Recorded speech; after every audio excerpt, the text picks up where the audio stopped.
আপোনালোকে আৰু কিমান শুনিব গতিকে আপোনালোকৰ ধৈৰ্যৰ কথা আছে খেতি পথাৰ চাগে কৰি আহিছে সেইকাৰণে মই সামৰণি মাৰিম বুলি ভাবিছোঁ দুৰ্যোধনে যুদ্ধত হাৰি বিকুদৰৰ কৰাঘাটে পদাঘাটে ব্ৰজাঘাটে জৰ্জৰিত হৈ দৈপ্যায়ন হ্ৰদত সোমাই আছে আৰু কৃষ্ণই গৈ তেওঁক তাত দেখুৱাই দিলে আৰু বিকুদৰৰ কদৰ্থনাত দুৰ্যোধন ওলাই আহিল ওলাই আহি দেখিলে দেখোন এই ইহেঁতে মোক বিচাৰি নাপায় মই ইয়াত সোমাই আছিলোঁ এই কৃষ্ণইহে মোক দেখুৱাই দিলে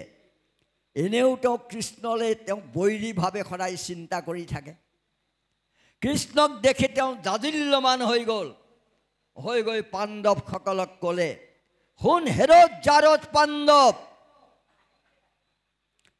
যাক তহঁতে ত্ৰাণকৰ্তা বুলি দিনে নিশাই পখিছ শৰণ এই কৃষ্ণই এদিন জৰাসন্ধৰ ভয়ত সমুদ্ৰৰ অতল গৰ্ভত প্ৰৱেশি প্ৰাণ ৰক্ষা কৰিছিল সেই কথা পাহৰি নাযাবি আৰু শুন এই কৃষ্ণই কাল যৱনৰ ভয়ত পৰ্বতৰ গুহাত প্ৰৱেশি মৎস্যকুণ্ডত শৰণ লৈ প্ৰাণ ৰক্ষা পৰিছিল এদিন আৰু এই কৃষ্ণ মগনীয়া গকুলৰ ঘৰে ঘৰে চুৰ কৰি খাই বিয়ালীৰ দৰে পেট প্ৰৱৰ্তন কৰি ফুৰা এটা মগনীয়া মাধৱ কিন্তু দুৰ্যোধন নহয় মগনীয়া দুৰ্যোধন ৰাজেশ্বৰ কিন্তু কৃষ্ণ দ্বাৰকাৰ কপট নিত্যাত তুমি মোক কৰিলা প্ৰবঞ্চনা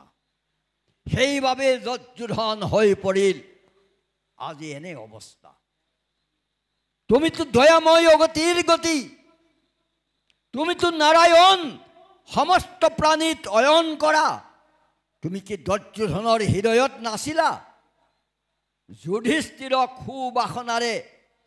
উদ্ভাসিত কৰালা আৰু মোক দুবাসনাৰে গ্ৰহিত কৰালা এয়াওতো তোমাৰেই লীলা তথাপিতো শেষবাৰলৈ শুনা মই ধৰ্মক জানিছিলোঁ কিন্তু তাৰ প্ৰতি মই আকৃষ্ট হ'ব নোৱাৰিলোঁ আৰু অধৰ্ম কি সেয়াও মই ভালকৈ বুজি পাইছিলোঁ কিন্তু অধৰ্মৰ পৰা মই আঁতৰ হৈ হাত সাৰি আহিব নোৱাৰিলোঁ